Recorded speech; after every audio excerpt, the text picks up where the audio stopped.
Cell the unit of life, ये इतना आसान चैप्टर है ना, तो अब मैं आपको ये चैप्टर पूरा क्रिस्टल क्लियर कर दूंगी, बट एनसीईआरटी की लाइन बाय लाइन भी होगी और मैंने सबको अरेंज कर रखा है, इसलिए आपको समझने में भी आसानी होगी। समझा तो मैं दूंगी, पर आपको भी एक वादा करना पड़ेगा, वीडियो को आप एंड तक देखेंगे। तो देखिए एनसीईआरटी का पहला पैराग्राफ क्या कहता है, व्हेन यू लुक अराउंड, यानी कि जब आप अपने आसपास देखेंगे तो आप देखेंगे लिविंग थिंग भी है और नॉन लिविंग थिंग भी है। तो ये क्या चीज है जो डिफरेंशिएट करती है एक नॉन लिविंग थिंग को एक लिविंग थिंग से, वो होती है presence of basic unit of life the cell, यानी कि जिसमें सेल प्रेजेंट होगा वो लिविंग माना जाएगा और जिसमें सेल नहीं प्रेजेंट होगा वो नॉन लिविंग माना जाएगा। तो सारे ऑर्गेनिजम्स जो होते हैं वो सेल के बने होते हैं और सेल या तो वो यूनिसेलुलर हो सकते हैं या मल्टी सेलुलर। यूनिसेलुलर मतलब क्या, जिसमें एक सेल हो, और मल्टी सेलुलर मतलब क्या, जिसमें बहुत सारे टाइप्स ऑफ सेल हो। अब बात करते हैं कि सेल मैं कब से कह रही हूँ, सेल क्या है। तो देखिए यूनिसेलुलर जिनके पास सिर्फ एक सेल हो तो वो क्या होते हैं, इंडिपेंडेंट एग्जिस्टेंस लेते हैं, मतलब कि उनके पास एक वो सिंगल आदमी है और के ऑर्डर की जरूरत नहीं होती, ये इंडिपेंडेंट होता है और अपने सारे एसेंशियल फंक्शंस ऑफ लाइफ जैसे ब्रीदिंग, रेस्पिरेशन, ये सब वो अकेले ही कर लेता है। यूनिसेलुलर है, सिंगल है। ओके देन, और कुछ भी सेल से कम नहीं पाए जाते हैं, ठीक है। जैसे कि अगर आपने बोला कि आधा सेल क्या होगा, आधा सेल लिविंग नहीं है, तो या तो पूरा होगा या फिर मल्टी होगा। तो एक सेल का होना प्रेजेंट जरूरी है, क्यों, क्योंकि कुछ भी एक सेल से कम जो होता है उसको हम लोग इंडिपेंडेंट लिविंग में घोषित नहीं करते हैं, ठीक है। Then fundamental and structural unit of life of all living organism को हम लोग क्या बोलते हैं, सेल बोलते हैं। यानी कि जो फंडामेंटल स्ट्रक्चर और फंक्शन को जो परफॉर्म करता हो वो क्या है, वही होती है सेल। तो सेल को किसने खोज की, तो सबसे पहले डेड सेल की खोज की थी रॉबर्ट हुक ने। फिर जो लिविंग सेल, पहला लिविंग सेल यानी जीता जागता सेल किसने खोज की थी, एंटी वॉन लिविनहुक। इसको कैसे याद रखिएगा, लिविंग सेल तो लिविनहुक, तो लिविंग, तो इससे क्या हो गया कि एंटी वॉन लिविनहुक ने फर्स्ट लिविंग सेल की डिस्कवरी की थी और रॉबर्ट ब्राउन ने न्यूक्लियस को डिस्कवर किया था। और ये सब डिस्कवरी इंप्रूवमेंट इसलिए हो पाई क्योंकि इलेक्ट्रॉन माइक्रोस्कोप की डिस्कवरी होगी, तो इससे कोई भी चीज को देखने में आसानी होती थी और स्ट्रक्चरल डिटेल्स ऑफ सेल भी हमें पता लगने लगे। तो सेल थ्योरी क्या हुई कि मैथियस श्वेडन ने 1838 में, जो कि एक जर्मन बॉटनिस्ट थे, उन्होंने प्लांट पे खोज की। तो उन्होंने क्या पाया कि प्लांट जो होते हैं वो सेल से बने होते हैं, जो कि सेल फर्दर टिश्यूज बनाता है, यानी कॉम्बिनेशन ऑफ सेल्स जो होते हैं वही टिश्यूज बनाते हैं। फिर आते हैं थियोडोर श्वान ने, ये 1839 में, ये एक जर्मन जूलॉजिस्ट थे, इन्होंने एनिमल सेल पे खोज की और इन्होंने क्या पाया कि एक प्लाज्मा मेम्ब्रेन होता है, यानी कि प्लाज्मा यानी साइटोप्लाज्मा को प्रोटेक्ट करने के लिए बाहर से एक प्लाज्मा मेम्ब्रेन होता है, जो कि साथ में सेल वॉल प्रेजेंट होता है प्लांट में। ये किसने खोज की है, श्वान ने ही खोज की है कि एनिमल में तो बस प्लाज्मा मेम्ब्रेन होता है, लेकिन प्लांट के अंदर क्या पाई जाती है, एक एक्स्ट्रा सेल वॉल भी पाई जाती है। फिर इन्होंने एक हाइपोथेसिस दिया। हाइपोथेसिस मतलब कि बिल्कुल करेक्ट नहीं है वो चीज, बस कुछ बताया उन्होंने। तो हाइपोथेसिस ये दिया कि बॉडी ऑफ एनिमल्स और प्लांट्स जो होते हैं वो composed of cell and product of cell, यानी कि किसी भी बॉडी ऑफ एनिमल या प्लांट किससे बने होते हैं, सेल या फिर उनके प्रोडक्ट से बने होते हैं। इन्होंने साथ मिलकर सेल थ्योरी दी, लेकिन यहाँ पर क्या था कि कुछ चीजें एक्सप्लेन नहीं हो रही थी, जैसे कि इन्होंने एक्सप्लेन नहीं किया कि न्यू सेल कैसे फॉर्म होते हैं। तो अब आते हैं रुडोल्फ विर्चोव 1855 में, जिन्होंने कहा ओमनी सेलुला ई सेलुला, यानी कि बताया कि जो सेल्स होते हैं वो प्री एग्जिस्टिंग सेल से ही आते हैं। इसका मतलब क्या हुआ कि जो न्यू सेल्स आते हैं वो पिछले वाला सेल ही डिवाइड करके बनाता है न्यू सेल। तो ये किसने बोला, रुडोल्फ विर्चोव ने 1855 में ओमनी सेलुला ई सेलुला करके बोला। और फिर इन्होंने ये जो हाइपोथेसिस दी थी कि सारे बॉडी प्लांट्स एनिमल्स के वो सब सेल और प्रोडक्ट ऑफ सेल के बने होते हैं, उसी में सेल थ्योरी में एक फाइनली जो सेल थ्योरी बाहर आई वो आई कि सारे ऑर्गेनिजम्स जो होते हैं वो किससे बने होते हैं, सेल और उनके प्रोडक्ट ऑफ सेल के। उसके बाद एक और चीज ऐड कर दी रुडोल्फ विर्चोव वाली कि all cell arise from pre existing cell, यानी कि सारे सेल्स जो हैं वो अपने प्री एग्जिस्टिंग यानी कि जो पुराने सेल्स होते हैं उन्हीं से न्यू सेल की फॉर्मेशन होती है। तो ये थी फाइनल सेल थ्योरी, अब पब्लिश हो गई। अब सेल का ओवरव्यू देख लेते हैं, फिर हम लोग सबको डिटेल में पढ़ेंगे, ठीक है। तो हमने क्या लिया, सेल लिया एक ओनियन पिन का या फिर ह्यूमन चीक का आप सेल ले लीजिए। यहाँ आप ध्यान देंगे तो सेल के अंदर क्या होता है, एक डेंस न्यूक्लियस होता है। डेंस मतलब घना सा न्यूक्लियस होता है जो आपको बहुत ही डार्क कलर में दिख रहा होगा। उसके बाद ये आपको अंदर फ्लूइड भरा होता है। ये फ्लूइड क्या होता है, सेमी फ्लूइड साइटोप्लाज्म हम लोग इसको कहते हैं, ठीक है। और यही होता है main arena of cellular activity, यानी कि किसी भी सेलुलर एक्टिविटी को करने के लिए यही एरिया जो होता है उसी में होती है कोई भी cellular activity activity, chemical reaction, ताकि ये लिविंग रहे। लिविंग क्यों होता है सेल? क्यों? क्योंकि इनमें केमिकल रिएक्शन कुछ तो हो रहा होगा ना। ये सारी चीजें कहाँ होती है? साइटोप्लाज्म के अंदर ही होती है। साइटोप्लाज्म में और कुछ कुछ चीजें प्रेजेंट होती हैं, वो होती है ऑर्गेनेलीज, यानी कि उनके फैमिली मेंबर्स, ऐसा समझना कि डिफरेंट डिफरेंट अब प्रेजेंट होते हैं। इन सब ऑर्गेनेलीज को भी हम लोग पढ़ने वाले हैं। तो सेल जो होता है वो डिफरेंट साइज और शेप का होता है और एक्टिविटी भी डिफरेंट डिफरेंट करता है। जैसे शेप की बात की जाए तो देखिए, बैसिलस जो होता है वो क्या होता है? रॉड शेप का होता है। कोकस क्या होता है? गोला गोला शेप का होता है। वाइब्रो क्या होता है? कॉमा शेप का होता है। स्पाइरला मतलब स्पाइरम, ऐसे ऐसे स्पाइरल शेप का होता है। और साइज की बात की जाए तो देखिए, एक सेल का साइज कितना डिफर कर सकता है। देखिए देखिए, एक माइकोप्लाज्मा होती है, ये क्या होती है? 0.3 माइक्रोमीटर से की लेंथ की होती है, जो कि स्मॉलेस्ट सेल होती है। और सबसे बड़ा आइसोलेटेड सिंगल सेल क्या है? ऑस्ट्रिच का एग। ऑस्ट्रिच का एग एक फुटबॉल की जितना होता है। तो ये सबसे लार्जेस्ट सिंगल सेल किसका है? ऑस्ट्रिच का है। और सबसे स्मॉलेस्ट क्या है? माइकोप्लाज्मा, या 0.3 माइक्रोमीटर की लेंथ का होता है। बैक्टीरिया क्या होता है? 3 से 5 माइक्रोमीटर होता है। ह्यूमन की आरबीसी, जो आपका खून होता है, उसमें जो आरबीसी प्रेजेंट होती है वो कितने का होता है? 7 माइक्रोमीटर का डायमीटर होता है। नर्वस सेल, यानी कि जो नर्व्स सेल, आपने ऐसे अगर आपने कोऑर्डिनेशन चैप्टर पढ़ा होगा तो इसमें एक नर्व सेल होता है, तो ये क्या होता है ना? लॉन्गेस्ट होता है। तो ये हमने जाना कि सेल डिफरेंट साइज, शेप और एक्टिविटीज को परफॉर्म करते हैं। जैसे कि आप यहाँ देख सकते हैं, आपके एनसीईआरटी में भी एक डायग्राम गिवन है, जहां पर देखिए जो साइज देखिएगा, रेड ब्लड सेल का साइज देखिए, ये क्या है? गोल है, लेकिन ये राउंड एंड बाई कनकेव है, यानी कि बीच में से गड्ढा है, मतलब कुछ इस तरीके से, समझ आया? देन ये देखिए, व्हाइट ब्लड सेल कैसा है? अमोइबॉइड शेप का, मतलब इसका कोई प्रॉपर शेप नहीं है, ये ऐसे ऐसे कैसे भी पड़ा हुआ है। अब देखिए, एक होता है कॉलमनर एपिथेलियल सेल्स, जो कि क्या होते हैं? लॉन्ग एंड नैरो होते हैं, यहाँ पर देख भी सकते हैं आप। फिर नर्व सेल, जो मैंने अभी आपको बताया, ये बहुत लॉन्गेस्ट होते हैं, तो ये ब्रांच्ड भी हो सकते हैं, लॉन्गेस्ट भी हो सकते हैं। फिर ट्रैकिड्स क्या होते हैं? ये इलोंगेटेड होते हैं, यानी कि लंबे होते हैं। एंड देन मीजोफिल सेल क्या होते हैं? ये होते हैं राउंड एंड ओवल। तो आप देख सकते हैं, एक ही सेल एक ही है, लेकिन कितने सारे वेरिएशंस आपको नजर आ रहे हैं। प्रोक्रियोटिक सेल की तो आपने जब क्लासिफिकेशन पढ़ा होगा तो देखिए, bacteria, fungi, protista, Plantae and animalia. तो फंगी, प्रोटिस्टा, प्लांटी और एनिमेलिया जो है वो क्या आते हैं? यूक्रियोट में आते हैं। जबकि जो बैक्टीरिया होता है वो क्या होता है? प्रोक्रियोट होता है। तो प्रोक्रियोट के लिए सिर्फ बैक्टीरिया का ही एग्जाम्पल हमें याद रखना है। एग्जाम्पल क्या है? Blue green algae, bacteria, mycoplasma, PPLO मतलब प्लूरा न्यूमोनिया लाइक ऑर्गेनिज्म होता है, जो कि कितने का होता है? 0.1 माइक्रोमीटर का होता है। तो हमने क्या जाना? प्रोक्रियोटिक सेल का एग्जाम्पल जाना। अब प्रोक्रियोटिक जो होते हैं ना, वो छोटे होते हैं और मल्टीप्लाई फास्ट करते हैं, यानी कि ये छोटे होते हैं और जल्दी जल्दी डिवाइड करते हैं, रिप्रोड्यूस जल्दी करते हैं देन यूक्रियोटिक सेल। अब यूक्रियोटिक सेल क्या होता है ये भी हम जानेंगे। तो और फिर जो ऑर्गेनाइजेशन होती है ना प्रोक्रियोटिक सेल की, ये सेम होती है, लेकिन शेप और फंक्शंस जो होते हैं ना वो डिफरेंट होते हैं। इनके पास सेल वॉल प्रेजेंट होता है एक्सेप्ट माइकोप्लाज्मा। माइकोप्लाज्मा क्या है? माइकोप्लाज्मा है स्मॉलेस्ट सेल। तो स्मॉलेस्ट सेल के पास सेल वॉल प्रेजेंट नहीं होता है, जबकि ये बैक्टीरिया के अंदर ही आते हैं, फिर भी नहीं प्रेजेंट होता है। क्यों प्रेजेंट नहीं होता है? क्योंकि इसका भी एक ट्रिक है कि आप खुद सोचिए, जब आप मोटे कपड़े पहन लेंगे तो आप मोटे दिखेंगे। इसको माइकोप्लाज्मा को क्या बनना है? छोटा बनना है। तो छोटा बनने के लिए क्या करता है? कपड़े नहीं पहनता है, यानी कि सेल वॉल इसके पास नहीं होती है। और सारे बैक्टीरिया के पास सेल वॉल होती है। क्यों? क्योंकि वो होते हैं प्रोक्रियोटिक ऑर्गेनिजम्स। तो यहाँ पर जो प्रोक्रियोट्स होते हैं उनके पास एक्सटेंसिव कंपार्टमेंटलाइजेशन ऑफ साइटोप्लाज्म नहीं होता है, यानी कि कुछ भी डिफरेंस नहीं दिखेगा आपको, सब बिखरा पड़ा दिखेगा। मेम्ब्रेन बॉन्ड ऑर्गेनेलीज नहीं होती है। न्यूक्लियस के पास न्यूक्लियस मेम्ब्रेन ही नहीं होता है, यानी कि न्यूक्लियस के पास उसके कपड़े ही नहीं होते हैं। देन जेनेटिक मटेरियल जो क्रोमोसोम्स होते हैं वो सारे ऑर्गेनाइज्ड नहीं होते हैं। तो ये प्रोक्रियोटिक, इस ट्रिक से याद करना कि प्रोक्रियोटिक जो होते हैं वो पुराने जमाने के होते हैं। तो पुराने जमाने वाले लोग बिल्कुल भी कुछ भी इनको सिविलाइजेशन के बारे में नहीं पता है।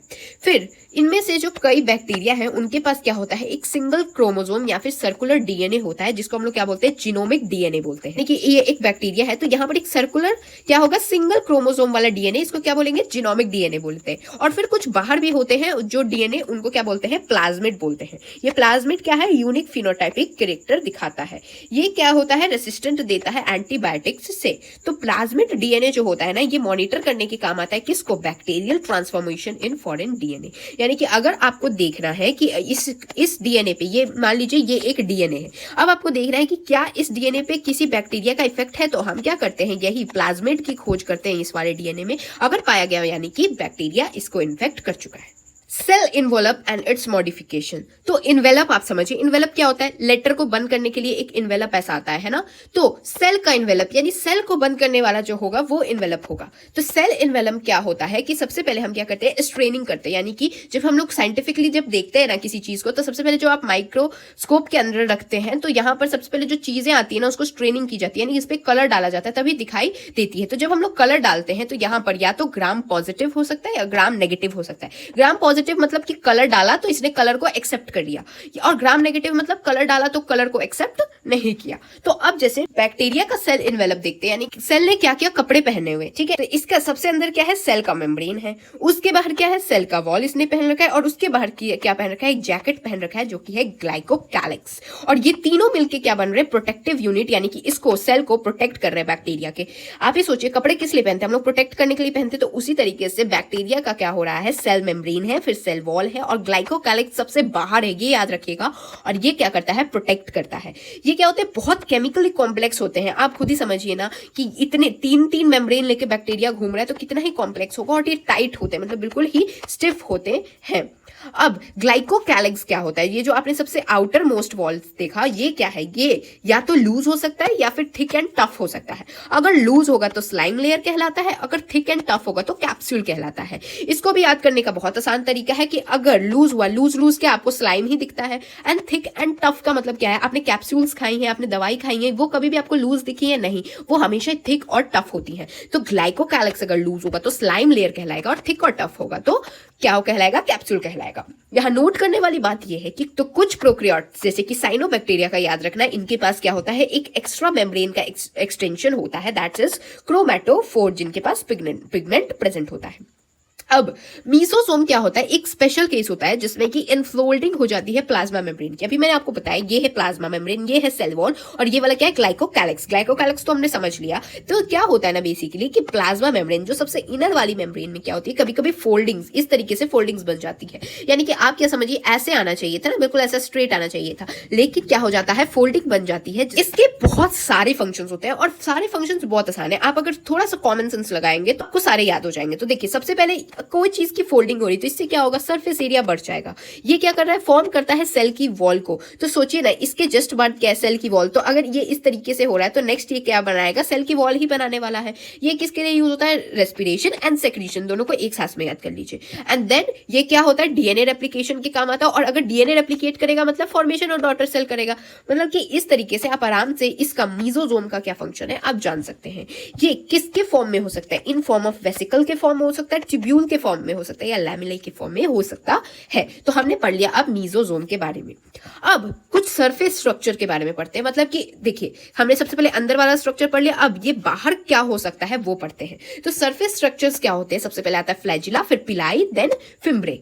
तो फ्लैजिला क्या होता है, फ्लैजिला एक लॉन्गेस्ट पोर्शन होता है, बिल्कुल इस तरीके से होता है, समझ आया। वॉर्टाइल होता है, यानी कि मूवमेंट के काम आता है, यानी मूवमेंट करता है। तो इसमें देखिए ये एक सेल है। अब फ्लैजिला को अगर आपको सेल से अटैच करना है तो कुछ बीच में स्टेज तो लगाना पड़ेगा। तो स्टेज, ये वाला जो स्टेज है इसको हम लोग क्या बोलते हैं, हुक।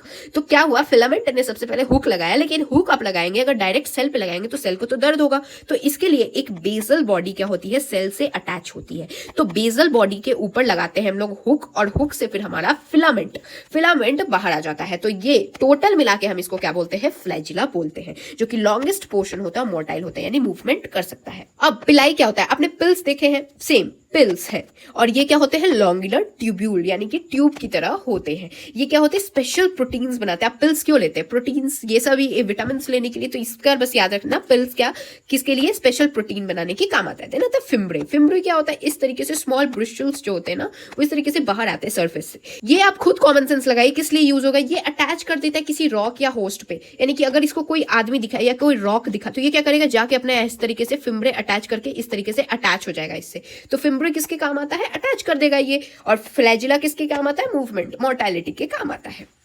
अब एक आती है इंक्लूजन बॉडीज। इंक्लूजन बॉडीज क्या होती है? ये होती है reserve material in prokaryotic cell, यानी कि जो भी मटेरियल रिजर्व करना होती है वो कहाँ स्टोर होती है? वो साइटोप्लाज्म के अंदर ही स्टोर होती है in the form of inclusion body. यानी कि ये है हमारा सेल। ये कौन सा सेल है? प्रोकैरियोटिक सेल की मैं बात कर रही हूँ, अभी प्रोकैरियोटिक पे, अभी हम यूकैरियोटिक पे नहीं आए हैं। तो ये है हमारा सेल। ये जब भी हमें कोई चीज स्टोर करना रहेगा, रिजर्व करना रहेगा, तो हम यहाँ पर एक जगह स्टोर करके रिजर्व करने के लिए बना देंगे, और ये जो स्टोर करके रिजर्व करने वाली जगह, इसको हम लोग क्या बोलेंगे? इंक्लूजन बॉडी बोलेंगे। ठीक है, जिसमें जिसके पास कोई मेम्ब्रेन नहीं होता है। मेम्ब्रेन ऐसे याद रखना है कि अगर कोई सेल है, उसके अंदर कोई स्टोर हाउस है, तो वो सब लोग इसको अवेल कर सकते हैं। तो इसके लिए इस पे कोई दरवाजे नहीं लगाए जाते, यानी मेम्ब्रेन नहीं लगाए जाते हैं, और ये फ्रीली इन साइटोप्लाज्म में घूमता रहता है, क्योंकि इसको पता है कि भाई मैं तो साइटोप्लाज्म की हेल्प कर रहा हूँ और स्टोर करने में, तो ये फ्रीली घूमता है और इसके पास कोई मेम्ब्रेन भी नहीं होते हैं। ये फॉस्फेट ग्रैन्युअल्स, साइटोफिन्स ग्रैन्युअल्स और ग्लाइकोजन ग्रैन्युअल्स को स्टोर करते हैं। किसको किसको?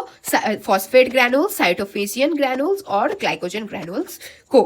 ये यहाँ पर गैस वैक्यूल्स एक एक्स्ट्रा चीज होता है जो कि ब्लू, ग्रीन और पर्पल या फिर ग्रीन फोटोसिंथेटिक बैक्टीरिया में पाया जाता है, जो कि गैस वैक्यूल्स। याद रखिएगा, ये कोई क्वेश्चंस भी आ सकते हैं कि बताइए गैस वैक्यूल कहां पर फाउंड होता है? ये किधर होता है? ब्लू, ग्रीन में, पर्पल में या फिर ग्रीन फोटोसिंथेटिक बैक्टीरिया में।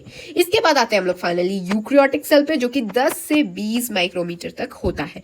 ये हमने जो पढ़ा था कि प्रोकैरियोटिक सेल में, यानी जो प्रोकैरियोटिक सेल्स थे उनके पास कुछ भी स्पेशल नहीं था, लेकिन यहाँ यूकैरियोटिक के पास क्या होता है? कंपार्टमेंटलाइजेशन होता है, यानी कि मस्त इन्होंने अपना अपना घर को डिवाइड कर रखा है साइटोप्लाज्म के अंदर। मेम्ब्रेन बॉन्ड ऑर्गेनेल्स होती है, मतलब अपने सारे ऑर्गेनेल्स को इन्होंने कपड़े दे रखे, मेम्ब्रेन बॉन्ड कर रखा है। फिर न्यूक्लियस जो होता है, उनके पास न्यूक्लियर मेम्ब्रेन होता है, यानी न्यूक्लियस को भी इन्होंने कपड़े दे रखे हैं। और फिर जेनेटिक मटेरियल जो होता है वो ऑर्गेनाइज्ड होता है, कैसे? क्रोमोसोम्स के फॉर्म में ऑर्गेनाइज्ड होता है। सब कुछ मस्त, बिल्कुल जैसे आप बिल्कुल पॉश सिटी कोई देखते ना, उस तरीके से ऑर्गेनाइज्ड है यूकैरियोटिक सेल में। तो ट्रिक याद रखिएगा, यू मतलब न्यू जमाना। न्यू जमाना मतलब बिल्कुल ही नए नए चीजें यहाँ पर आपको देखने को मिलेगी, बिल्कुल ही सब कुछ सजा हुआ आपको देखने को मिलेगा। इनके पास complex locomotory and cytoskeleton structure होता है। अब आप सोचिए पॉश सिटीज में क्या होंगी?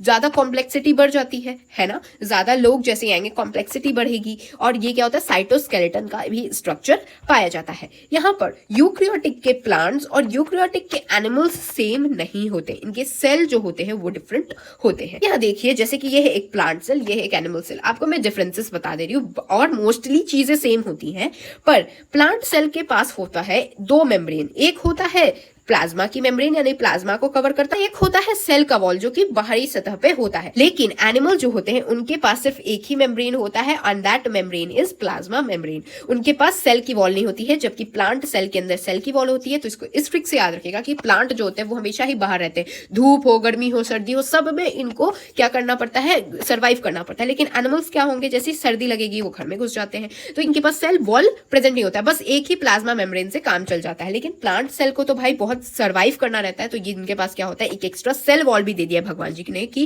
भाई तू बाहर रह रहा है तो ठीक है, हम तुमको एक एक्स्ट्रा सेल वॉल दे देंगे। इनके पास एक बहुत बड़ा वैक्यूल होता है। आप यहाँ देख सकते हैं कितना बड़ा वैक्यूल है, जो कि बहुत बड़ा होता है। लेकिन एनिमल में या तो वैक्यूल प्रेजेंट नहीं होता, और अगर प्रेजेंट भी होता है ना तो बहुत स्मॉल होता है। आप यहाँ देखिए कि प्लांट जो होता है वो कलरफुल होता है। इनके पास कोई ना कोई कलरिंग पिगमेंट तो होगा, तो कलरिंग पिगमेंट क्लोरोप्लास्ट प्रेजेंट होता है प्लास्टिड के अंदर। लेकिन एनिमल आपने कहीं कलरफुल एनिमल्स देखे हैं? नहीं। तो ये क्या होते हैं? इनके पास कोई पिगमेंट प्रेजेंट नहीं होता है, जबकि प्लांट में प्रेजेंट होता है प्लास्टिड क्लोरोप्लास्ट। इनके पास सेंट्रियोल प्रेजेंट नहीं होता है, लेकिन एनिमल के पास सेंट्रियोल प्रेजेंट होता है। सेंट्रियोल क्या करते हैं ना, बेसिकली सेल डिवीजन के वक्त काम आता है। ये क्या करते हैं? टॉप पे चले जाते हैं और सेल को इस तरीके से खींचते हैं कि सेल 2 टुकड़ों में बट जाता है। ये आपको मैंने यहाँ cell cycle and division chapter में पढ़ा रखा है, जिसका लिंक मैं आपको आई बटन पे दे रही हूँ। तो यहाँ पर एनिमल में सेंट्रियोल होता है, लेकिन प्लांट में सेंट्रियोल प्रेजेंट नहीं होता है। तो इस तरीके से आपने जान लिया यूकैरियोट के अंदर ही प्लांट और एनिमल में कितने डिफरेंसेस आ जाते हैं। पर कुछ डायग्राम आपके एनसीईआरटी में गिवन है, जो कि यूकैरियोटिक सेल और अदर ऑर्गेनिजम्स को क्या कर रहे हैं? दिखा रहे हैं कि क्या कंपेयर कर रहे हैं। एक टिपिकल यूकैरियोटिक सेल कितने का होता है? 10 से 20 माइक्रोमीटर का होता है। और टिपिकल बैक्टीरिया क्या होता है? 1 से 2 माइक्रोमीटर का होता है। पीपीएलओ क्या होता है? 0.1 माइक्रोमीटर का होता है। और वायरस कितना होता है? 0.02 से 0.2 माइक्रोमीटर का होता है। तो चलिए जल्दी जल्दी करके सारे स्ट्रक्चर्स को पढ़ते हैं। तो सबसे पहले आता है सेल का मेम्ब्रेन, जो कि किससे बना होता है? लिपिड, प्रोटीन और कार्बोहाइड्रेट से बना होता है। इनका डिटेल स्ट्रक्चर हमें कब पता चला? जब इलेक्ट्रॉन माइक्रोस्कोप की खोज हुई, जो कि 1950s में हुई थी। तो सेल मेम्ब्रेन को देखने के लिए हमने इलेक्ट्रॉन माइक्रोस्कोप का यूज किया, तब हमें पता चली। तब तक जब तक कि ये माइक्रोस्कोप नहीं आया था, तब तक क्या कर रहे थे हम लोग? केमिकल स्टडीज कर रहे थे। किस पे? ह्यूमन के आरबीसी पे, ताकि डिराइव कर पाए हम लोग पॉसिबल स्ट्रक्चर की क्या हो सकता है प्लाज्मा मेम्ब्रेन का, प्लाज्मा मेम्ब्रेन या फिर सेल मेम्ब्रेन का। तो क्या पता चला इससे कि जो ये किससे बना होता है? ये कंपोज्ड ऑफ लिपिड्स और प्रोटीन्स से बना होता है। और मेजरली क्या होता है? इनके पास फॉस्फोलिपिड्स होते हैं और इनके पास कोलेस्ट्रॉल भी प्रेजेंट होता है। तो सेल मेम्ब्रेन क्या हुआ? ये किससे बना होता है? लिपिड, प्रोटीन और कार्बोहाइड्रेट से बना होता है। लेकिन जब तक कि इलेक्ट्रॉन माइक्रोस्कोप नहीं आया, तब तक हमने केमिकल स्टडीज की आरबीसी पे, तो ताकि हमें पता चले कि प्लाज्मा मेम्ब्रेन की क्या स्ट्रक्चर हो सकती है। तो ये किससे बना होता है? लिपिड्स एंड प्रोटीन से बना होता है। फॉस्फोलिपिड्स और कोलेस्ट्रॉल इसमें प्रेजेंट होता है। ये सारी बातें हमें पता चली। उसके बाद क्या पता चला कि क्या होता है कि यहाँ पर होती है एक बाई लेयर्ड अरेंजमेंट। क्या होता है ना कि ये एक मॉलिक्यूल होता है। मॉलिक्यूल जो होता है, इसका जो हेड होता है वो हाइड्रोफिलिक होता है, यानी कि इसको पानी से प्यार होता है, यानी पोलर होता है। लेकिन जो टेल होता है वो हाइड्रोफोबिक होता है। फोबिक मतलब फोबिया है इसको, यानी कि पानी से इसको डर लगता है। तो ये क्या करता है ना कि ये जो टेल वाला है वो हमेशा चाहता है कि मैं पानी से दूर रहूं। जैसे किसी को अगर किसी चीज से डर रहता है, वो हमेशा घर के अंदर छुपा रहना चाहता है। तो यहाँ पर इसीलिए क्या होता है कि हमारा जो सेल मेम्ब्रेन होता है वो कैसे अरेंजमेंट में हो जाता है? बाई लेयर अरेंजमेंट में हो जाता है, जहां पर ऊपर हाइड्रोफिलिक हेड लग जाता है और टेल को अपने अपने घर में घुसा देता है। तो इस तरीके से दो चीजें हो गई, दो लेयर्ड बन गया। तो अब देखिए, अब टेल जो है वो पानी के कांटेक्ट में नहीं आएगा, लेकिन जो हेड है वो तो फिलिक है, यानी कि इसको तो पानी बहुत प्यारा है। तो ये क्या होगा? बाहर की तरफ इसको अच्छा रहेगा। तो इस तरीके से टेल को, ताकि एक्वस एनवायरमेंट ना मिले, इसको हमने सेल मेम्ब्रेन के अंदर की तरफ ये रहता है, जबकि जो हाइड्रोफिलिक होता है, पोलर जो होता है, वो हेड बाहर की तरफ रहता है। इसलिए क्या होता है? ये बाई लेयर्ड अरेंजमेंट होते हैं। बाद में बायोकेमिकल इन्वेस्टिगेशन से हमें क्या पता चला कि सेल मेम्ब्रेन के अंदर प्रोटीन और कार्बोहाइड्रेट्स भी पाए जाते हैं। तो ह्यूमन के जो आरबीसी का मेम्ब्रेन था, यानी इरिथ्रोसाइट का जो मेम्ब्रेन था, उसमें क्या था? 52% प्रोटीन था और 40% लिपिड थे। तो प्रोटीन को फर्दर हमने दो पार्ट में क्लासिफाई किया। पहला था इंटीग्रल, सेकंड था पेरिफेरल। ये किस बात पे हमने क्लासिफाई किया कि ईज ऑफ एक्सट्रैक्शन, मतलब कि मान लीजिए ये है सरफेस पे से कोई चीज आपके आसानी से निकल गई और कोई चीज को आपने को खूब दम लगा के उसको निकालना पड़ा। जैसे आपने मिट्टी से पत्थर निकालते हुए, कभी कभी आपने अगर गेम्स खेले होंगे तो मिट्टी के अंदर कुछ कुछ पत्थर दबे हुए रहते हैं। तो जब आपको पत्थर निकालने में ज्यादा दिक्कत हो रही है, तो इसका मतलब वो कोई दूसरा होगा, और जो आसानी से ऊपर ऊपर निकल जा रहा है वो कोई दूसरा होगा। तो इसका मतलब इन्होंने क्या किया? प्रोटीन को दो पार्ट में, इंटीग्रल एंड पेरिफेरल में किया। इंटीग्रल क्या होगा? जो टोटली बर्डेड होगा या फिर पार्शियली बर्डेड होगा। और पेरिफेरल क्या होगा? जो सरफेस पे होगा। पेरिफेरल पेरिफेरी पे, यानी कि मान लीजिए ये है एक मेम्ब्रेन पे प्रोटीन एक है जो यहाँ पर टॉप पे पड़ा है, तो आप क्या करेंगे? आसानी से उठा लेंगे। तो ये क्या हो गया? पेरिफेरल प्रोटीन हो गया। और दूसरा प्रोटीन क्या है? या तो ऐसे दबा हुआ है, यानी हाफली दबा हुआ है, ऐसे आधा तो बाहर है लेकिन आधा इसके अंदर दबा हुआ है। तो इसको हम लोग क्या बोलेंगे? इंटीग्रल प्रोटीन बोलेंगे। या फिर जो प्रोटीन कंप्लीटली दबा हुआ है, जैसे आप यहाँ देखिए, आपके एनसीईआरटी में डायग्राम गिवन है कि इंटीग्रल प्रोटीन क्या हुआ? ये देखिए, कंप्लीटली मेम्ब्रेन के अंदर दबा हुआ है। जबकि जो पेरिफेरल होगा, यानी कि जो बाहर की तरफ होगा, वो क्या होगा? आउटसाइड ऐसे पड़े रहते हैं। और मैंने जो हाइड्रोफोबिक और हाइड्रोफिलिक टेल बताया था, देखिए हाइड्रोफिलिक जो प्यार करता है पानी से, वो तो बाहर रहेगा, लेकिन ये अपने टेल को बचाता है अंदर बाई लेयर बना के। ठीक है। और यहाँ पर पेरिफेरल प्रोटीन क्या है? देखिए इस तरीके से बाहर की तरफ प्रेजेंट है, तो ये आसानी से ईज ऑफ एक्सट्रैक्शन क्या होगा? आसानी से बाहर निकल जाएगा। जबकि इंटीग्रल प्रोटीन क्या होता है? अंदर दबा होता है। इसके अंदर और क्या होता है? देखिए शुगर प्रेजेंट होता है, कोलेस्ट्रॉल मैंने बताया था, कोलेस्ट्रॉल भी प्रेजेंट होता है। और ये फॉस्फोलिपिड की बाई लेयर होता है। यहाँ पर मैंने आपको समझा दिया है कि फॉस्फोलिपिड कैसे बाई लेयर बनता है। फिर लिपिड जो होते हैं वो 40% होते हैं। तो लिपिड जो 40% है उनको हमने फॉस्फोलिपिड और कोलेस्ट्रॉल में डिवाइड किया है। तो ये हो गया हमारा फॉस्फोलिपिड और देन कोलेस्ट्रॉल। ओके, सो इस तरीके से हमें पता चला कि आरबीसी के मेम्ब्रेन में क्या क्या पाया जाता है। अब इसका और एक इम्प्रूव्ड मॉडल किन्होंने दिया? सिंगर निकलसन ने 1972 में दिया। इन्होंने कौन सा मॉडल दिया? Fluid Mosaic model. इन्होंने बताया कि ये एक फ्लूइड है, ठीक है, एक कॉसी फ्लूइड है जो कि लिपिड है। ओके, इसके अंदर प्रेजेंट होता है मोजाइक, यानी कि प्रोटीन्स प्रेजेंट होता है। यानी लिपिड्स एक ऐसा नदी है और नदी में जो नाव तैर रही है वो नाव है प्रोटीन। ओके, तो ये जो क्वाजी फ्लूइड था ये क्या करता है? लेटरल मूवमेंट ऑफ प्रोटीन, यानी प्रोटीन के मूवमेंट के काम आता है। यानी बोट्स को मूव करने के लिए पानी तो जरूरी होता है, तो वही है कि बोट्स जो है वो प्रोटीन है और प्रोटीन के मूवमेंट के लिए क्वासी फ्लूइड जरूरी है। है जो कि क्या होता है, लिपिड होता है। ये प्रोटीन क्या होते हैं, कैरियर होते हैं, ठीक है, और ये अलाउ करते हैं पोलर मॉलिक्यूल को। यानी बोट क्या है, एक कैरियर ही होते हैं, एक जगह से दूसरी जगह ले जाने के काम होते हैं। तो ये भी जो मोजाइक यानी कि प्रोटीन होता है, ये भी क्या होता है, कैरियर होता है। इसीलिए cell growth, intercellular junction, secretion, endocytosis, cell division, ये सब इसी के कारण होता है। उसके बाद सेल मेम्ब्रेन जो होती है ना, वो सेलेक्टिवली परमिएबल होती है, यानी कि ये सेल मेम्ब्रेन एक ऐसा दरवाजा है जो कि सिर्फ जिन लोगों को इसको आने देना है वो सिर्फ उन्हीं लोगों को सेल के अंदर एंट्री देती है और किसी को सेल के अंदर एंट्री नहीं देती है। तो सब्सटेंस कैसे मूव करते हैं, सब्सटेंस या तो पैसिवली मूव करेंगे या एक्टिवली मूव करेंगे।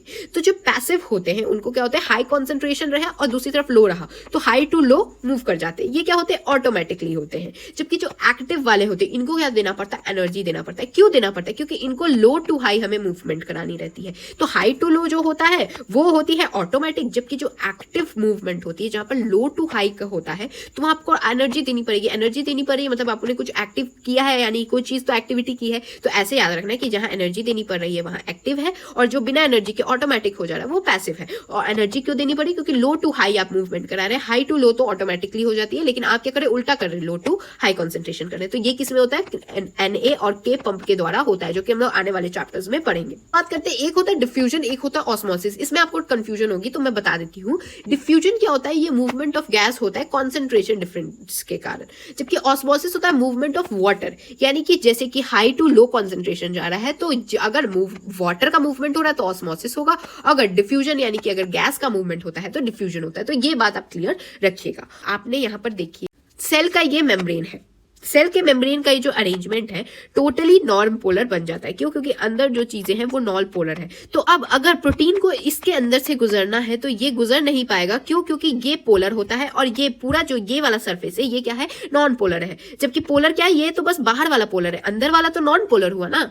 तो प्रोटीन जो पोलर है अगर उसको मूवमेंट करनी है तो कैसे करेगा, तो इसके लिए एक कैरियर आता है, कैरियर प्रोटीन लाके उसका मूवमेंट कराता है। तो जो मेम्ब्रेन होती है वो नॉन पोलर हो जाती है ओवरऑल। तो इसके कारण क्या होता है, ये अलाउ नहीं करती है पोलर मॉलिक्यूल्स को पास करने के लिए। तो अगर पोलर मॉलिक्यूल्स को पास करना है तो उनके लिए कैरियर आता है, गाड़ी आती है और गाड़ी से प्रोटीन की पासेज होती है। यहां तक हमने जान लिया सेल के मेम्ब्रेन के बारे में। अब हम बात करते हैं सेल की वॉल के बारे में, जो कि सिर्फ और सिर्फ प्लांट्स या फंगस में पाया जाता है। ये क्या होता है, एक नॉन लिविंग रिजिड का स्ट्रक्चर होता है। तो ये क्या होता है, आउटर कवरिंग प्लाज्मा मेम्ब्रेन की होती है, यानी प्लाज्मा मेम्ब्रेन के भी बाहर का ये एक आउटर कवरिंग होता है। जो क्या क्या इसके फंक्शंस है याद कर लो जल्दी जल्दी। सेल वॉल क्या देगा, शेप देगा। ये क्या करेगा, प्रोटेक्ट करता है। सेल टू सेल इंटरेक्शन के काम आता है, जो कि अभी मैं आपको आगे बताने वाली हूँ। और ये क्या कहता है, एक बैरियर बनता है। तो इसको बस इसी ट्रिक से मैंने आपको थोड़ी देर पहले भी बताया था, फिर से बता दे रही हूँ कि अगर एक सेल है, सेल ने कोई कपड़े पहन रखे हैं, कपड़ा वो क्यों पहनेगा, ताकि उसका एक मस्त शेप बने। बॉडीकॉन ड्रेसेस क्यों पहनते, ताकि एक मस्त शेप बने, प्रोटेक्ट कर पाए,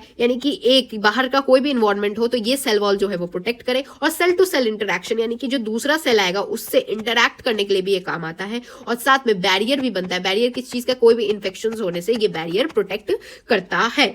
तो एल्गी की जो सेल वॉल होती है वो किससे बनी होती है, सेल्यूलोज, गैलेक्टन्स, मैनल्स, मिनरल्स। मिनरल कौन से, CO3 यानी कैल्शियम कार्बोनेट से बनी होती है। और प्लांट की किससे बनी होती है, सेल्यूलोज, हेमीसेल्यूलोज, पेक्टिन या फिर प्रोटीन। तो सेल वॉल जो होती है ना, दो तरीके की होती है, एक होती है प्राइमरी, एक होती है सेकेंडरी।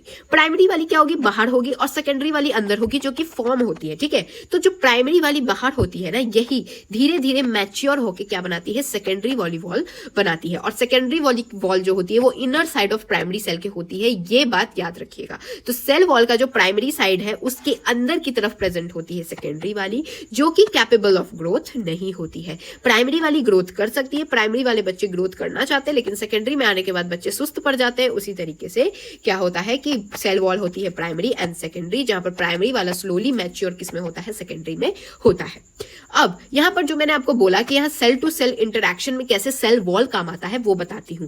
तो ये है एक सेल, ये है दूसरा सेल। यहां पर इसके अंदर क्या प्रेजेंट है, प्लाज्मा यानी साइटोप्लाज्म प्रेजेंट है। और ये वाला जो बाहर आप देख रहे हैं ये वाली बाउंड्री क्या है, ये है सेल का कपड़ा यानी कि सेल वॉल। इन दोनों सेल वॉल के बीच में क्या भरा होता है, एक भरा होता है कैल्शियम पेक्टेट, जो कि दो सेल्स को साथ में जोड़ा है। तो जो कैल्शियम पेक्टेट होता है वो करेगा स्टिक टुगेदर टू सेल्स के सेल वॉल को, जबकि जो प्लाज्मोडर्मेटा होता है, यानी प्लाज्मा की बात हो रही है, यानी जो प्लाज्मा को कनेक्ट करता है दो सेल की, इस ये होता है प्लाज्मोडर्मेटा, जो कि दो प्लाज्मा को कनेक्ट करता है। यहां तक हमने पढ़ लिया सेल वॉल और सेल मेम्ब्रेन क्या होता है। अब बात करते हैं एंडो मेम्ब्रेन सिस्टम, यानी कि जो मेम्ब्रेन के अंदर क्या क्या पाया जाता है। तो 4 इंपॉर्टेंट है, that is ER, Golgi, lysosome and then vacuole. ये सारे क्या होते हैं, मेम्ब्रेनर्स होते हैं, यानी कि इनके पास कपड़े होते हैं, यानी कि ये मेम्ब्रेन होता है इनके बाहर।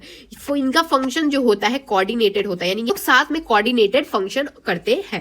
तो सबसे पहले बात करते हैं ER यानी एंडोप्लाज्मिक रेटिकुलम की। तो जैसे कि नाम कहता है एंडोप्लाज्मिक यानी इन प्लाज्मा, रेटिकुलर मतलब ट्यूब, यानी कि प्लाज्मा के अंदर कोई ट्यूब लाइक स्ट्रक्चर होगा। तो ER होता है ना, ये बेसिकली अटैच होता है न्यूक्लियस से, यानी कि ये न्यूक्लियस है, इसी से ER जो होगा अटैच होगा। ये जो आपको बाहर दिख रहा है ये क्या एक्स्ट्रा ल्यूमिनल है, और ER के जो अंदर चीजें प्रेजेंट होती है ये क्या होती है, ल्यूमिनल होती है, जो कि ER के अंदर होती है। तो जो न्यूक्लियस की कवरिंग होती है ना, वही कंटिन्यू करके ER की कवरिंग, ये जो आप ब्लू ब्लू देख रहे हैं ये कवरिंग बना देती है, यानी कि जो न्यूक्लियस और जो ER होता है उसका सेम कवर ही होता है। तो ER is of 2 types, first is rough और दूसरा है स्मूथ। रफ क्या होगा, अगर कुछ उस पे ऊपर खाबड़ हो जाएगा, ऊपर खाबड़ मतलब क्या ही ऊपर खाबड़ लग सकता है, राइबोसोम। राइबोसोम इतना नॉटी है ना कि कहीं भी चला जाता है, तो ये राइबोसोम अगर एंडोप्लाज्मिक रेटिकुलम के ऊपर लग जाता है तो क्या हो जाता है, ये रफ बन जाता है, और जहां नहीं लगता है वो बन जाता है स्मूथ। तो जो रफ वाला होगा यानी उस पर राइबोसोम प्रेजेंट है, और राइबोसोम का क्या काम होता है, प्रोटीन के सिंथेसिस का काम होता है। तो वो यहाँ पर जो रफ ER होता है इसका भी प्रोटीन सिंथेसिस और सेक्रेशन का काम बन जाता है, और जो स्मूथ होता है उस पर राइबोसोम प्रेजेंट नहीं होते हैं, तो ये क्या बनाता है, लिपिड्स और स्टीरॉयडल हार्मोन बनाता है। यानी राइबोसोम अगर प्रेजेंट हो तो प्रोटीन बनाता है, और अगर नहीं प्रेजेंट हो तो स्टीरॉइड्स और लिपिड्स को बनाता है। तो जो RER होता है ना वो हमेशा न्यूक्लियस के पास देखेंगे, और स्मूथ जो होता है ना SER वो न्यूक्लियस के दूर होगा। ठीक है, तो ये हमने जाना ER के बारे में। यहाँ आपके NCERT में एक डायग्राम भी गिवन है, जैसे कि आप यहाँ देख सकते हैं, ये न्यूक्लियस है, ये न्यूक्लियस पोर्स आपको दिख रहे हैं, एंड देन ये क्या है, एंडोप्लाज्मिक रेटिकुलम आपको ऐसे ऐसे दिख रहे हैं। इसमें आप देखिए न्यूक्लियस के जो पास वाला है उस पर राइबोसोम्स चिपके, यानी कि उबड़ खाबड़ आपको दिख रहा है। इससे क्या हुआ कि ये क्या हो गया, RER यानी कि रफ एंडोप्लाज्मिक रेटिकुलम हो गया, जबकि इससे जो दूर वाला क्या है, SER यानी कि स्मूथ एंडोप्लाज्मिक रेटिकुलम हो गया, और ये क्या है, अटैच्ड राइबोसोम से। तो जो RER होता है उनके पास राइबोसोम आ जाते हैं, तो ये क्या बना देते हैं, प्रोटीन्स की सिंथेसिस करते हैं। क्यों, क्योंकि राइबोसोम का भी काम प्रोटीन सिंथेसिस का ही होता है। तो अगर राइबोसोम वाला आदमी RER के पास आ जाता है तो क्या होगा, ये प्रोटीन की सिंथेसिस करेगा। लेकिन स्मूथ वाले के पास तो कोई है ही नहीं, तो ये क्या करेगा, स्टीरॉइड्स बनाने लगेगा, लिपिड्स बनाता है, ये स्मूथ वाले का काम होता है। अब नेक्स्ट स्ट्रक्चर की बात करते हैं, दैट इज गोल्गी एपरेटस। ये किन्होंने फाउंड किया था, कैमिलियो गोल्गी ने 1898 में। ये एक डेंसली स्ट्रेन्ड स्ट्रक्चर होता है, यानी कि जब आप इस पे कलर डालेंगे तो बहुत ही उभड़ के डेंस कलर आता है। ये क्या होता है, न्यूक्लियस के ही पास होता है। इसके 2 स्ट्रक्चर होते हैं, एक होता है कॉन्वेक्स, एक होता है कॉनकेव। आपने कॉन्वेक्स और कॉन्वेक्स मिरर तो जाना ही होगा। तो कॉन्वेक्स जो होता है उसके पास क्या होता है, सिस फेस होता है। सिस फेस यानी same face, sister sister same same. और ट्रांस फेस क्या होता है, ऑपोजिट, यानी कॉनकेव जो होता है वो ट्रांस फेस होता है, यानी कि ये अपना मुंह उल्टा करके बैठा हुआ है। इसका जो आप ये फोल्डिंग्स देख रहे हैं, ये आपके बुक में भी डायग्राम गिवन है, ये देखिए, ये जो आपको फोल्डिंग्स दिख रहे हैं ना, ये फोल्डिंग्स क्या होते हैं, सिस्टर्ने कहलाते हैं। तो सिस्टर्ने क्या होते हैं, ये जो आपको ऐसे ऐसे फोल्डिंग्स दिख रहे हैं इसको हम लोग सिस्टर्ने कहते हैं। नंबर्स इनके वैरी करते हैं, मतलब कितने फोल्डिंग्स लगेंगे ये ऑब्वियसली वैरी करते हैं। और ये कैसे होते हैं, डिस्क शेप के होते हैं और फ्लैट होते हैं। इनका डायमीटर कितना होता है, 0.5 माइक्रोमीटर से 1 माइक्रोमीटर तक। और ये पैरेलली और कॉन्टिन्यूअसली अरेंज होते हैं, मतलब ये देखिए, ये एक दूसरे के पैरेलल ही तो है और ये कॉन्टिन्यूअस ही तो है, तो ये कॉन्टिन्यूअस अरेंजमेंट होते हैं। तो यहाँ क्या है, ये वाला अभी मैं आपको समझाती हूँ कि जो कॉन्वेक्स एंड है ये क्या है, सिस है, और जबकि कॉनकेव वाला ये ट्रांस है, यानी अपना मुंह ऑपोजिट करके बैठा हुआ है। तो यहाँ पर क्या होता है ना, गोल्गी का काम होता है मटेरियल को पैक करना। तो मटेरियल किसके लिए पैक करता है, इंटरसेल या इंट्रासेल, यानी कि सेल के लिए या सेल के बाहर के लिए भी कौन मटेरियल पैक करता है, गोल्गी ही पैक करता है। तो जो ये वाला फेस होता है, यानी सिस वाला जो फेस होता है, ये फॉर्मिंग फेस होता है, यानी कि बहने ही जो है वो काम अच्छे से कर पाएंगी। जबकि जो ट्रांस वाला फेस होता है, ये क्या होता है, मैच्योरिंग फेस होता है। क्या होता है ना कि ये है न्यूक्लियस, ये है ER का जो प्रोटीन और लिपिड सिंथेसिस मैंने आपको बताया था, उसके बाद ये प्रोटीन और लिपिड्स किस में जाएगा, गोल्गी के पास जाएगा। तो इसीलिए तो मैंने यहाँ पर भी आपको बताया कि जो गोल्गी होता है वो न्यूक्लियस के पास क्यों होता है, कि इसीलिए क्योंकि न्यूक्लियस के पास ER होता है, और ER का जो प्रोटीन और लिपिड्स होता है ये जाता है गोल्गी के पास। गोल्गी का जो फॉर्मिंग फेस होता है, यानी कि इसके अंदर फॉर्म होने अंदर घुसता है। तो जब ये फॉर्मिंग फेस से अंदर जाता है तो ये सिस फेस के थ्रू अंदर आता है, फिर गोल्गी के पास जाता है, और फिर बाहर किससे आता है, ट्रांस फेस, यानी मैच्योर होकर बाहर निकलता है। तो लिपिड्स जब गोल्गी के अंदर जाते हैं इनका होता है ग्लाइकोसाइडेशन, और क्या निकलते हैं, ग्लाइकोलिपिड्स बन के निकलते हैं। जबकि प्रोटीन क्या होते हैं, वो जब गोल्गी के अंदर जाते हैं तो ग्लाइकोसाइलेशन होता है, और फिर क्या बन के निकलते हैं, ग्लाइकोप्रोटीन बन के निकलते हैं। इट्स डैम इजी भाई, नाम से आपको पता चल रहा है कि लिपिड जाएगा तो ग्लाइकोलिपिड बनेगा, और प्रोटीन जाएगा तो ग्लाइकोप्रोटीन बनता है। लिपिड को ग्लाइकोलिपिड बनाने के प्रोसेस को हम लोग कहते हैं ग्लाइकोसाइडेशन, और प्रोटीन को ग्लाइकोप्रोटीन बनाने को कहते हैं हम लोग ग्लाइकोसाइलेशन। और जब अंदर घुसेगा तो किससे घुसता है, ये सिस फेस से घुसेगा, बहने बहने बन के घुसेगा, और फिर मैच्योर होकर बाहर निकलेगा, यानी कि ट्रांस फेस से बाहर निकलता है। इसीलिए इसका क्लोज एसोसिएशन होता है ER के साथ, यानी एंडोप्लाज्मिक रेटिकुलम के साथ अब बात करते हैं लाइसोसोम की। लाइसोसोम क्या होता है? ये एक मेम्ब्रेन बाउंड स्ट्रक्चर होता है, ये वेसिकुलर स्ट्रक्चर होता है। आइसोलेटेड जो लाइसोसोम होता है ना, ये बहुत ही रिच होता है किसमें? हाइड्रोलिटिक एंजाइम्स जैसे कि हाइड्रोलेजेस, लाइपेजेस, प्रोटीनेजेस और कार्बोडिलेजेस में होता है। ये एक्टिव एसिडिक पीएच का होता है। अब आप सोच रहे होंगे कि ये सारे हाइड्रोजिलेजेस, एंजाइम्स, ये सारे पीएच, एसिडिक पीएच का भाई इसका काम क्या है? ये होता है बेसिकली सुसाइडल बैग। ये क्या करता है ना, ये प्रोसेस यानी कि जब गोल्गी पैकिंग कर रहा होता है ना, तो कुछ जो होते हैं ना चीजें बिना पैक हुए बाहर आ जाते हैं। कभी क्या होता है, चॉकलेट के रैपर के अंदर कभी कभी चॉकलेट पैक ही नहीं होता है, तो वो खाली रैपर आ जाता है। तो उसी तरीके से होते हैं लाइसोसोम होते हैं। तो जब ये खाली हो जाते हैं, तो जब ये इनके पास कुछ नहीं होता है, तो ये क्या बन जाते हैं? सुसाइडल बैग बन जाते हैं। तो इनका काम क्या होता है ना, ये स्केवेंजर्स ऑफ सेल होते हैं जो कि अननेसेसरी वेस्ट को डाइजेस्ट कर लेते हैं। ये जैसे कार्बोहाइड्रेट को डाइजेस्ट करने के लिए कार्बोडिलेजेस, प्रोटीन को डाइजेस्ट करने के लिए प्रोटीएजेस, लिपिड के लिए लाइपेजेस, न्यूक्लिक एसिड के लिए न्यूक्लिएजेस होते हैं। और इसीलिए होता है इनके पास एसिडिक पीएच। और हाइड्रोलाइटिक एंजाइम किस लिए होता है? क्योंकि ये डाइजेस्ट करते हैं। इसको क्या बोलते हैं? सुसाइडल बैग कहते हैं। और ये इतना इंटेलिजेंट होता है ना, अगर इसको पता चल जाता है कि अब सेल खराब हो रहा है, तो ये खुद ही सुसाइड करके अपने सेल को खत्म कर लेता है। तो ये क्या होता है? एक मेम्ब्रेन बाउंड वेसिकुलर स्ट्रक्चर होता है। नेक्स्ट स्ट्रक्चर की बात की जाए, वैक्यूल, ये भी मेम्ब्रेन बाउंड ही होगा। वैक्यूल भी मेम्ब्रेन बाउंड होता है। ये क्या होते हैं? प्लांट सेल में सबसे ज्यादा स्पेस यानी 90% ये ऑक्यूपाई करते हैं। और एनिमल में तो प्रेजेंट कभी कभी ही होते हैं और मोस्टली तो नहीं ही होते हैं। तो ये है साइटोप्लाज्म, इसके अंदर प्रेजेंट होता है वैक्यूल। वैक्यूल के अंदर क्या होता है? वाटर, सैप, एक्सक्रीटरी प्रोडक्ट्स और बहुत सारी जो नॉन यूजफुल चीजें होती है वैक्यूल के अंदर ही होती है। वैक्यूल के पास भी कपड़ा होता है भाई, और वैक्यूल के कपड़े को क्या बोलते हैं? हम लोग टोनोप्लास्ट बोलते हैं। ये क्या होता है? वैक्यूल के मेम्ब्रेन को हम लोग टोनोप्लास्ट बोलते हैं। प्लांट में ये क्या करता है? फैसिलिटेट करता है, आयंस का ट्रांसपोर्ट करता है, मटेरियल्स को कॉन्सेंट्रेशन ग्रेडियंट के अगेंस्ट भेजता है। कॉन्सेंट्रेशन ग्रेडियंट क्या होता है? हाई टू लो या फिर इस तरीके से होता है। तो ये क्या करता है ना कि वैक्यूल्स जो होते हैं वो प्लांट के अंदर मैं बात कर रही हूँ अगेंस्ट कॉन्सेंट्रेशन ग्रेडियंट सामान भेजता है, आयंस का भेजता है। इसीलिए यहाँ पर कॉन्सेंट्रेशन जो होती है ना वैक्यूल की वो हाइयर होती है। तो इससे क्या होता है ना कि चीजें भेजना आसान होता है। ठीक है। फिर अमोइबा में एक होता है कॉन्ट्रैक्टाइल वैक्यूल जो कि ऑस्मो रेगुलेशन के काम आता है और एक्सक्रीशन के। ठीक है। बहुत सारे सेल में जैसे कि प्रोटिस्ट में क्या होते हैं, ये फूड के एनगल्फिंग के काम आते हैं। तो जब प्रोटिस्ट में खाने को अंदर लेना रहता है तो ये किससे? वैक्यूल से ही काम आते हैं। तो ये है वैक्यूल। माइटोकॉन्ड्रिया की बात करते हैं तो mitochondria is the power of the cell. ये तो बायो वालों या मैथ वालों को भी पता होता है। Mitochondria is the power of the cell. तो अब power house of the cell के बारे में जानते हैं। ये क्या होता है? एक सॉसेस शेप का होता है। आपने सॉसेस खाया होगा, सॉसेस शेप का ही सेम होता है। इसके ऊपर ये जो आप ये देख रहे हैं ये क्या होता है? सिस्टर्नेस। आउटर वाला जो होता है वो कॉन्टिन्यूअसली लिमिटिंग बाउंड्री होता है और आउटर और इनर दोनों के पास अपने डिफरेंट एंजाइम्स होते हैं। ये होते हैं दो बाउंड स्ट्रक्चर जो क्या होता है? लूमेन से डिवाइडेड होता है। इनके पास आउटर एंड इनर होते हैं जो मैंने अभी आपको बता दिया। इसको आप नहीं देख सकते हैं जब तक आप इस पे कलर ना डालें, मतलब ये बिल्कुल ट्रांसपेरेंट होता है और इसको आप तभी देख पाएंगे जब इस पे कोई कलर आप डालते हैं। तो इनका नंबर, शेप और साइज वेरी करता है, डिपेंड करता है कि क्या फिजियोलॉजिकल एक्टिविटी है सेल की, यानी कि कौन सा एक्टिविटी कर रहा है सेल उसके पे डिपेंड करता है। आप सोचिए ना, पावर दे रहा है, पावर देना रहेगा तो जो ज्यादा काम करेगा उसको ज्यादा पावर मिलेगा, जिसको कम काम करना रहेगा उसको कम पावर देना रहेगा। तो ये क्या करता है? फिजियोलॉजिकल एक्टिविटी पे ही डिपेंड करता है कि उसका नंबर, शेप और साइज कैसा होगा। तो यहाँ पर आपके बुक में एक डायग्राम भी गिवन है जहां पर आप देख सकते हैं कि ये है एक आउटर मेम्ब्रेन, ये है इनर मेम्ब्रेन, और जो आउटर और इनर के बीच में क्या होता है? ल्यूमेन प्रेजेंट होता है। फिर ये इनर के अंदर जो ये आप ग्रीन ग्रीन देख रहे हैं ये क्या होता है? मैट्रिक्स होता है जो कि डेंस होमोजीनियस मिक्सचर होता है। ये जो आप फोल्डिंग्स देख रहे हैं किसी भी फोल्डिंग को हम लोग सिस्टा कहते हैं और ये सिस्टा किसके काम आता है? ऑब्वियसली सरफेस एरिया के इंक्रीजन करने में काम आता है। इनका डायमीटर कितना होता है? 0.2 से 1 माइक्रोमीटर होता है और लेंथ होता है 0.1 से 4.1 माइक्रोमीटर होता है। इसका फंक्शन होता है एरोबिक रेस्पिरेशन और एनर्जी की formation. Power house of the cell यानी एनर्जी का फॉर्मेशन यानी एटीपी यानी कि सेलुलर एनर्जी के लिए यूज होता है। तो ये इनका डिवीजन कैसे होता है? इनका डिवीजन होता है फ्यूजन से, मतलब कि ये एक जो है वो दो में डिवाइड हो जाते हैं। बात करते हैं प्लास्टिड्स की। तो प्लास्टिड्स किस में फाउंड होते हैं? प्लांट के सेल में फाउंड होते हैं। मैंने आपको बताया था ये एनिमल्स में नहीं फाउंड होते। क्यों? क्योंकि ये कलर देते हैं बेसिकली। तो प्लांट में ही आपको कलर की जरूरत है। एनिमल आपने कलरफुल देखे हैं क्या? नहीं।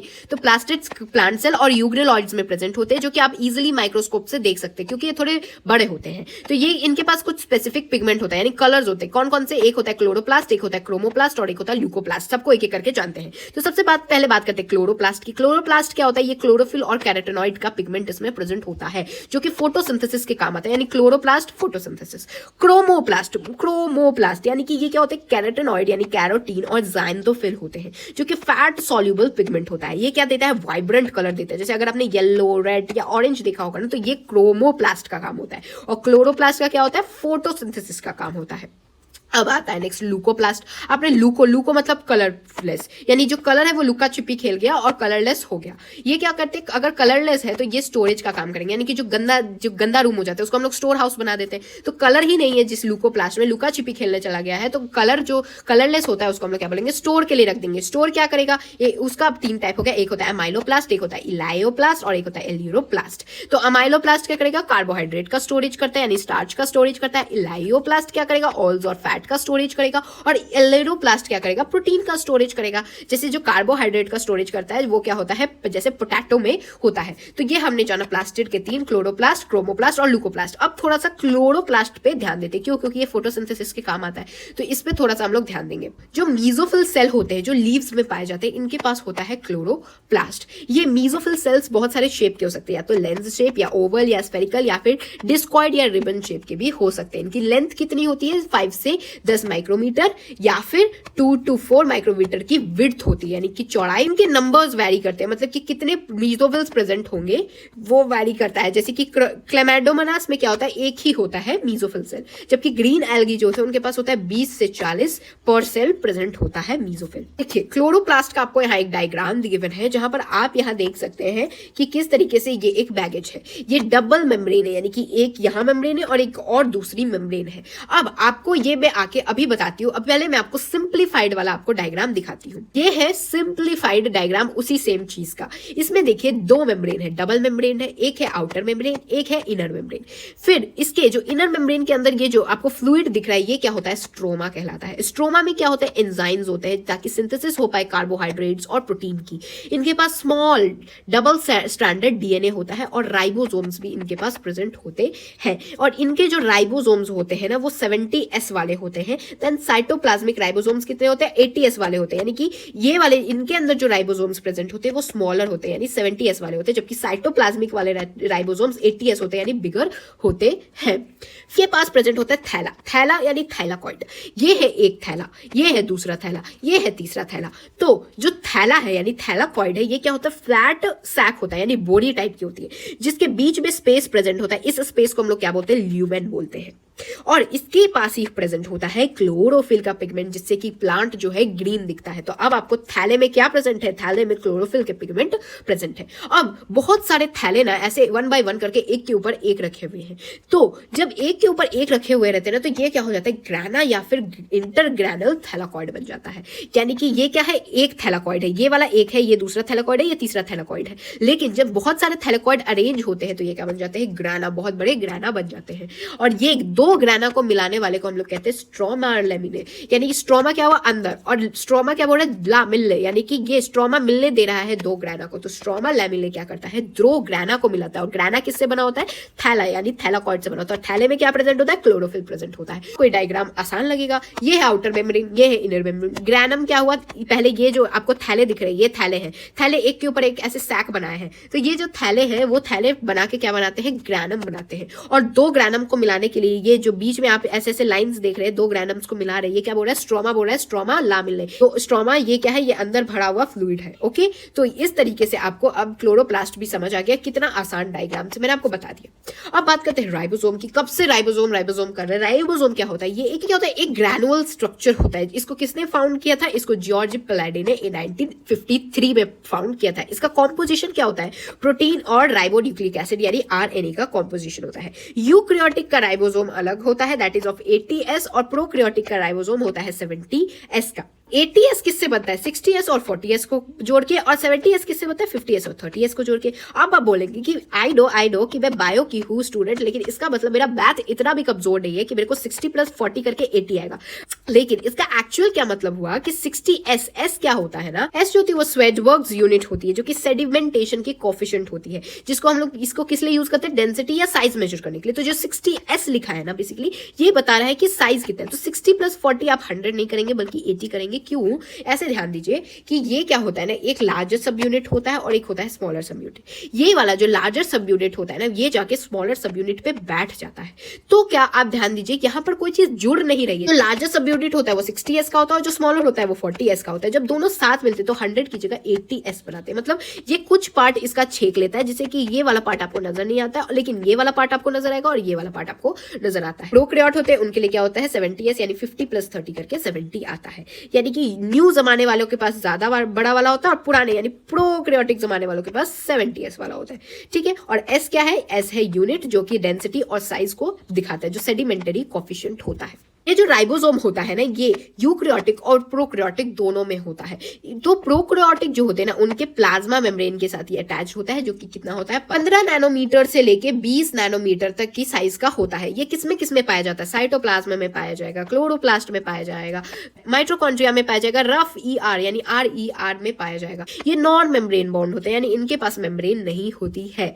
और ये साइट क्या होती है? साइट ऑफ प्रोटीन सिंथेसिस होती है, यानी कि ये क्या होता है ना, ये इसी के अंदर आपको प्रोटीन की सिंथेसिस आपको मिलती है। उसके बाद ये होता है एक mRNA मतलब मैसेंजर RNA, जो मैसेजिंग का काम करता है, उसके ऊपर चिपका होता है राइबोसोम।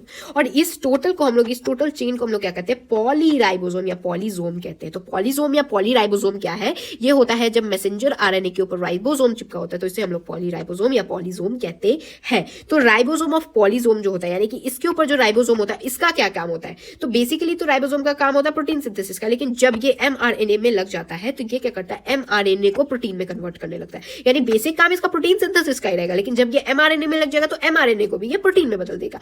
अब बात करते हैं साइटोस्केलेटन की। ये साइटोस्केलेटन क्या होता है? ये एक elaborate network of filamental proteinaceous structure होता है। इसके अंदर क्या क्या प्रेजेंट होते हैं? माइक्रोट्यूब्यूल्स, माइक्रोफिलामेंट्स, इंटरमीडिएट फिलामेंट्स, और ये किसमें होते हैं? साइटोप्लाज्म के अंदर होते हैं। इन सबको मिला के हमने क्या कहा? साइटोस्केलेटन कहा। इसका फंक्शन क्या होता है? मैकेनिकल सपोर्ट देना। स्केलेटन का कई आप फंक्शन सोच सकते हैं। मैकेनिकल सपोर्ट देगा, देन मोटालिटी यानी कि मूवमेंट का काम करेगा, और शेप को मेंटेन करेगा। स्केलेटन किसके लिए यूज होता है? शेप को मेंटेन करने के लिए होता है। अब बात करते हैं सीलिया और फ्लैजिला की। ये क्या होते हैं? हेयर लाइक आउटग्रोथ होते हैं, किसमें? सेल के मेम्ब्रेन में होते हैं। तो सीलिया और फ्लैजिला में क्या डिफरेंस है? जो सीलिया होता है वो क्या करता है? मूवमेंट करता है। ये एक झाड़ू होता है, ठीक है। ये क्या करता है? फ्लूइड के जो अराउंड की होती है ना, उसकी मूवमेंट करता है, और ये स्वीपर की तरह फ्लूइड में काम करता है। जबकि फ्लैजिला जो होती है ना, वो सीलिया से लंबी होती है। सीलिया क्या होती है ना, ऐसे ऐसे हेयर ग्रोथ होती है, जबकि फ्लैजिला क्या होती है ना, एक लंबी सी, जो मैंने आपको शुरू में भी बताया था कि किस तरीके से अटैच्ड होती है। तो ये जो फ्लैजिला होती है, ये सेल के मूवमेंट के काम आती है। जैसे कि स्विमिंग करना होगा आपको, तो हाथ पैर चलाना रहेगा, तो यही फ्लैजिला जो है वो काम आती है। और फिर क्या होगा? प्रोकैरियोटिक और यूकैरियोटिक में इसके डिफरेंट स्ट्रक्चर्स दिखने को मिलते हैं। इनके ऊपर, दोनों के ही ऊपर प्लाज्मा मेम्ब्रेन प्रेजेंट होती है, और कोर जो होता है, यानी कि इनके जो बीच में होता है, इसको क्या बोलते हैं हम लोग? एक्सोनेम। और ये पोजेस करते हैं microtubules parallels to long axis, यानी इनके पास क्या होता है? माइक्रोट्यूब्यूल्स होते हैं लॉन्ग एक्सिस के पैरेलल में। मर्ज करते हैं सेंट्रिकल लाइक स्ट्रक्चर, जिसको हम लोग बेसल बॉडी कहते हैं। और ये बेसल बॉडी में आपको समझा रखा है कि किस तरीके से सेल से अटैच होते हैं और ये किस तरीके से बाहर निकलते हैं। अब आप देखेंगे कि यहाँ पर इलेक्ट्रॉन माइक्रोस्कोप के से आपको यहाँ दिखाया हुआ है कि किस तरीके से सीलिया या फ्लैजिला के पार्ट्स होते हैं। तो इसको जो इंटरनल स्ट्रक्चर अगर हम लोग देखेंगे तो इस तरीके से दिखता है। जहां पर आप यहाँ ध्यान दीजिए, ये है प्लाज्मा की मेम्ब्रेन के बीच में क्या प्रेजेंट होता है? सेंट्रल माइक्रोट्यूब्यूल्स प्रेजेंट होता है, दो पेयर में प्रेजेंट होता है। और दोनों सेंट्रल माइक्रोट्यूब्यूल्स को क्या मिलाते हैं? ब्रिज मिलाते हैं, यानी कि दो जगहों को क्या बना रहे हैं? एक ब्रिज मिला रहे हैं। इसके बाहर एक कवरिंग भी प्रेजेंट होती है। इस कवरिंग को हम लोग बोलते हैं सेंट्रल शीट, यानी कि एक शीट जो कि सेंटर को कवर कर रही हो। और बाहर की तरफ क्या होते हैं? पेरिफेरल माइक्रोट्यूब्यूल्स के डबलेट्स होते हैं। डबलेट्स मतलब दो एक साथ प्रेजेंट है, दो एक साथ प्रेजेंट है। और ये कितने होते हैं? टोटल 9 होते हैं, यानी 1 2 3 4 5 6 7 8 एंड 9। ये क्या होते हैं? पेरिफेरल माइक्रोट्यूब्यूल्स होते हैं, जो डबलेट्स होते हैं, और ये रेडियली अरेंज्ड होते हैं। इन सारे डबलेट्स को मिलाने वाला क्या कहलाता है? लिंकर कहलाता है। यानी डबलेट्स को लिंक करने वाला क्या होगा? लिंकर। यानी इतने सारे डबलेट्स को कौन मिला रहा है? लिंकर मिला रहा है।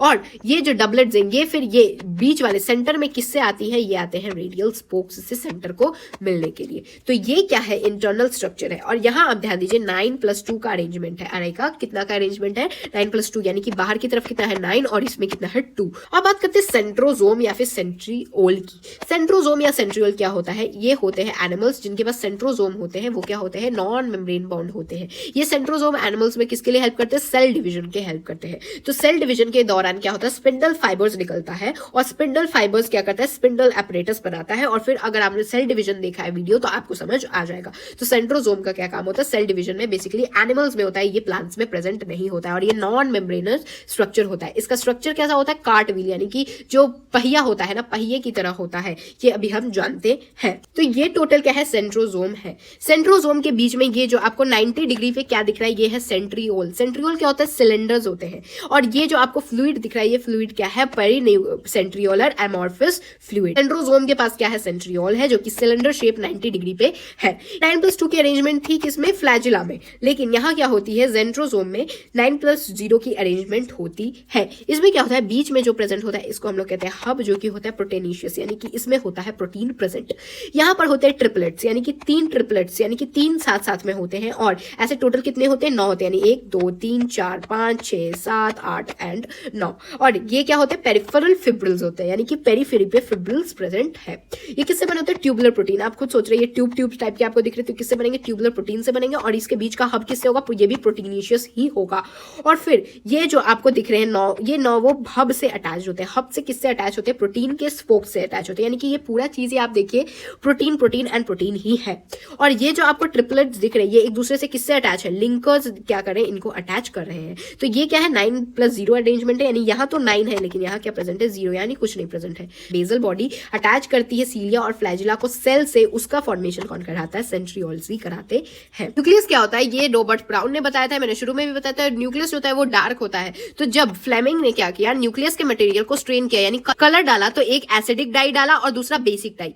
एसिडिक डाई किसके लिए, बेस के लिए क्या करेगा, एसिडिक डाई काम करेगा। और बेसिक डाई किसके लिए, एसिड वाले के लिए बेसिक डाई काम करेगा। और एसिड वाला क्या होता है, डीएनए। तो डीएनए के लिए कौन सा डाई यूज होता है, बेसिक डाई यूज किया फ्लेमिंग ने। और इन्होंने न्यूक्लियस को जब स्ट्रेन किया तो क्रोमेटिन दिखा। इंटरफेस के दौरान जब न्यूक्लियस डिवाइड नहीं कर रहा होता है तो ये extended elaborate nucleo protein fibre दिखाता है, जो कि होता है क्रोमेटिन, न्यूक्लियर मैट्रिक्स और न्यूक्लियोलाई। और न्यूक्लियो मैट्रिक्स क्या होता है, ये 1 और मोर न्यूक्लिएटेड कंडीशन होता है, जहां पर अगर एक रहा तो उसको न्यूक्लियस बोलते हैं और अगर एक से ज्यादा रहा तो न्यूक्लियोलाई कहते हैं। और ये न्यूक्लियोलाई जो होता है यही एक्टिव प्रोटीन की सिंथेसिस होती है। अब जैसे आप देखेंगे ये एक सेल है, सेल के अंदर ये प्रेजेंट है न्यूक्लियस, और न्यूक्लियस जो होता है उसके अंदर प्रेजेंट होता है न्यूक्लियोलस, जो कि क्या होता है, न्यूक्लियस का न्यूक्लियस होता है, यानी न्यूक्लियस के बीच के चीज को हम लोग कहते हैं न्यूक्लियोलस, जो कि होता है स्फेरिकल यानी गोल होता है और नॉन मेम्ब्रेन होता है। अब जब आप न्यूक्लियस के अंदर ही हैं, न्यूक्लियस को कपड़ा दे दिया, तो आप जब न्यूक्लियस के अंदर है तो आपके लिए क्या एक्स्ट्रा कपड़ा ला के देंगे, तो उसी तरीके से न्यूक्लियस को तो कपड़ा दे दिया भाई, अब स्फेरिकल न्यूक्लियोलस जो कि न्यूक्लियस के अंदर है उसको भाई कोई कपड़ा एक्स्ट्रा देने की जरूरत नहीं है।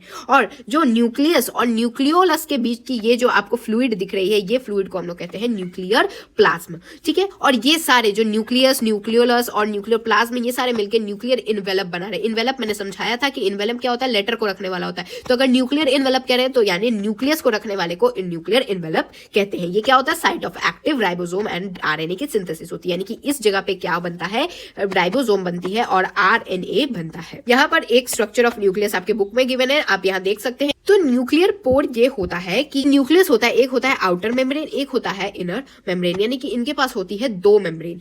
तो इसके 2 मेम्ब्रेन के बीच में क्या होता है, पेरी न्यूक्लियर स्पेस होता है, जो कि 10 से 50 माइक्रोमीटर की होती है।